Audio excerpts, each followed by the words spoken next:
अस्सलाम वालेकुम dear students. आज मैं आपके सामने एक नई पोइम लेके आया हूँ जिसका नाम है नो मैन ऑफ फॉरेन, और ये पोइम लिखी है जेम्स किरकुप ने। पहले हम समझेंगे फॉरेन का मतलब क्या है। कोई भी चीज़ जो रिलेट करे किसी दूसरी कंट्री के साथ उसको हम फॉरेन बोलते हैं। ठीक, तो इस पोइम में कहा गया है नो मैन ऑफ फॉरेन, लोग फॉरेन नहीं है। जो इंसान है किसी भी कंट्री में हो, हम उसे फॉरेनर नहीं बोल सकते। This poem is about brotherhood. James Kirkup बोलते हैं कि हमें आपस में भाईचारा होना चाहिए, क्योंकि दुनिया के जितने भी लोग हैं वो कॉमन है, वो सेम है, वो इक्वल है, डिफरेंस कुछ भी नहीं है। और हमें on the basis of caste, colour, creed, sex, religion लोगों में डिफ्रेंशिएट नहीं करना चाहिए, क्योंकि हम सब एक है और हम वो देखेंगे कि कैसे हम सारे एक जैसे हैं।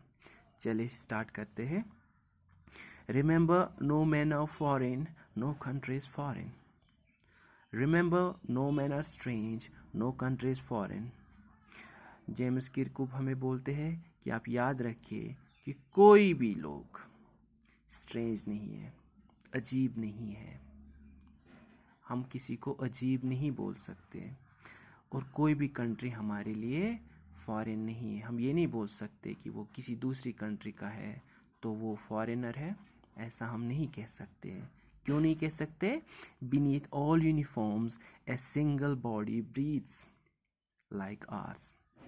क्योंकि हम चाहे यूनिफॉर्म कैसी भी पहने, हम चाहे अपनी बॉडीज़ पे कैसे भी कपड़े रखें, कोई भी यूनिफॉर्म हो, किसी को इंडिया की यूनिफॉर्म हो, किसी को दूसरी कंट्री की यूनिफॉर्म हो, लेकिन उस यूनिफॉर्म के अंदर हर किसी के सीने में एक दिल है जो धड़कता है।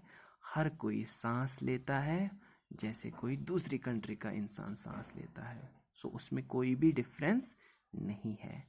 The land our brothers walk upon is earth like his, in which we all shall lie. कोई भी इंसान जो दुनिया में है, वो जिस ज़मीन पे चलता है वही ज़मीन, वो सेम ज़मीन है जिस पे हम भी चलते हैं, जिसे हम अर्थ का नाम बोलते हैं, जिसे हम अर्थ बोलते हैं। ठीक है। सो दुनिया का कोई भी किसी भी कंट्री का इंसान अगर क्यों ना हो, वो भी उसी ज़मीन पे चलता है और हम भी उसी ज़मीन पे चलते हैं। और एक दिन हम सबको इसी कॉमन लैंड में लाई करना है। हमें यही ज़मीन हमें सिमट लेगी अपने अंदर। ठीक। सो देर इज़ नो डिफरेंस। ऐसा नहीं है कि कोई इंसान दूसरी कंट्री, दूसरे यूनिवर्स का है और हम दूसरे प्लेनेट का है और हम दूसरे प्लेनेट के हैं। We all belong to earth. हम सब ज़मीन पे हैं और एक दिन हमें इसी के अंदर जाना है। सो इसलिए हम सब इक्वल है, हमें कोई डिफरेंस नहीं होना चाहिए। हमें टैग नहीं लगाना चाहिए कि कोई दूसरी, ये जो बाउंड्रीज़ है ये लोगों ने सेट की है। Otherwise this planet is same for everybody. चलिए आगे चलते हैं। They too aware of the sun and air and water. देखिए, अल्लाह ताला ने हमें बहुत सारी बाउंड्रीज दी है। ठीक है, ट्रेजर्स दिए हैं। जैसे सन से हमें रोशनी मिलती है, गर्मी मिलती है। इसी तरीके से हवा से हम सांस ले सकते हैं, पानी का इस्तेमाल हम करते हैं। देखिए, जैसे हम नेचर की बाउंड्रीज इस्तेमाल करते हैं, इसी तरीके से यही सारी बाउंड्रीज दुनिया का कोई भी इंसान हो वो भी इसी वे में उन्हें इस्तेमाल करता है। सो द नेचुरल बाउंड्रीज, जो ट्रेजर्स है, जो अल्लाह ताला की नियामतें हम पे, वो सब के लिए कॉमन है, वो सब के लिए सेम है। हम भी उसे एंजॉय करते हैं और दुनिया का कोई भी इंसान हो किसी भी कंट्री में, किसी भी कॉर्नर में, वो भी उसको ऐसे ही यूज़ करता है। Are fed by peaceful harvest, by war's long winter start. जैसे हम जब क्रॉप की हार्वेस्ट होती है, जैसे हम उसको फिर यूज़ करते हैं, खाते हैं, इसी तरीके से हर कोई इंसान उसी वे में उसे खाता है, वो कोई दूसरा फूड नहीं खाता है। इसी तरीके से जब कोई जंग होती है या विंटर्स होते हैं, बहुत सारे लोग फिर फाका कशी करते हैं, वो स्टाव करते हैं, उन्हें खाना नहीं मिलता है। तो वो चीज़ भी कॉमन है। इट्स नॉट लाइक कि किसी को भूख नहीं लगेगी। तो ही मीन्स टू से, पोइट मीन्स टू से कि हर किसी को भूख भी लगती है, हर किसी को खाने की भी ज़रूरत है, और there is no difference in that thing. तो हम नहीं कह सकते कि we are different. Their hands are ours, and in their lives we read a labor not different from our own. उनके हाथ भी हमारे जैसे हैं, उनके हाथ भी हमारे जैसे हैं, और उनके हाथ के लकीरों में भी हम ये पढ़ सकते हैं कि कौन लेबर है और कौन नहीं है। दैट मीन्स कि अगर वहाँ का कोई लेबर होगा किसी भी कंट्री का, उसके हाथों से भी हमें पता चलेगा कि वो एक लेबर है, और यहाँ के लेबर के हाथों से भी हमें पता चलेगा कि वो एक लेबर है। उनके हाथों में कोई डिफरेंस नहीं होगी। सो एक लेबर जब मेहनत करता है, उसके हाथ दूर से हमें लगते हैं कि ही हैज़ वर्कड, और इट्स सेम जो काम करेगा उसके हाथों से दिखेगा, चाहे वो किसी भी कंट्री का क्यों ना हो। उसकी लकीरें ये बयां करेगी कि I have worked hard for something. ठीक? So there is no difference. अतमंशन कहाँ इंत फ़र्क आसन। चले आगे चलते हैं। Remember they have eyes like ours that wake or sleep. Point हमें बोलता है कि याद रखे उनके पास वही आंखें हैं जो जगती भी है और सोती भी है, उसी वे में जिस वे में हम सोते भी हैं और जगते भी हैं। ठीक?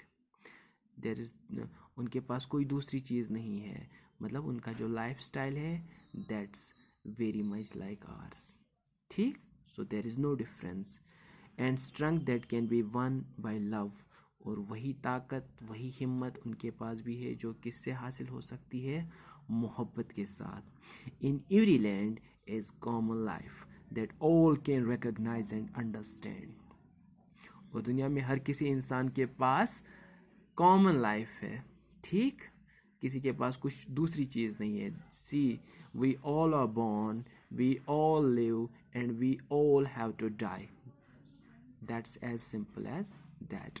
वो कोई इंसान नहीं है दुनिया में जो बोलेगा कि मैं नहीं मर सकता या मैं हमेशा के लिए यहाँ पे रहूँगा।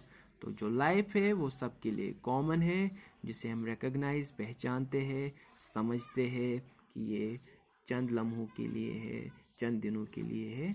किसी के पास ऐसा नहीं है कि लाइफ से बढ़कर कुछ है। Life is common. दुनिया में कोई भी हो, अमीर हो, गरीब हो, किसी भी कंट्री का हो, एशिया का हो, अफ्रीका का हो या अमेरिका का हो। Let's remember, whenever we are told to hate our brothers, it's ourselves that we shall dispossess, betray, condemn.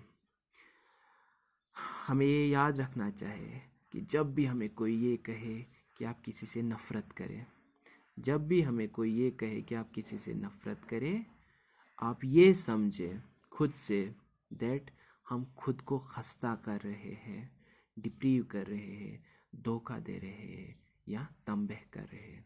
अगर हम किसी के खिलाफ कुछ करेंगे, हम खुद का ही नुकसान कर रहे हैं। दैट मीन्स कि हम खुद के साथ ही वो नुकसान कर रहे हैं। क्यों कर रहे हैं? क्योंकि वी ऑल आर सेम। किसी इंसान की हम जान लेंगे, किसी इंसान को हम नुकसान पहुंचाएंगे, दैट मीन्स कि हम खुद का नुकसान कर रहे हैं। क्यों? क्योंकि वी ऑल आर सेम। ठीक? हमें डिफरेंस नहीं है, इसलिए we should refrain from doing such things. हमें ये सब नहीं करना चाहिए। Remember, we who take arms against each other, it is a human earth that we defile. आप याद रखें कि जब भी हम किसी के खिलाफ आर्म्स उठाते हैं, किसी के खिलाफ जंग करते हैं, हमें जहन में रखना चाहिए कि हम जो ह्यूमन अर्थ है उसी को धोखा दे रहे, उसी को बदनाम कर रहे हैं। क्योंकि earth is like a mother. उस पे रहने वाले लोग सारे आपस में भाईचारा है। जब हम अपने ही लोगों के खिलाफ जंग करेंगे, हथियार उठाएंगे, तो ऑब्वियसली जो अर्थ है वो डिसीव होगी। ठीक, we are deceiving the earth, so we should refrain from doing that, and Almighty never wants us to do that.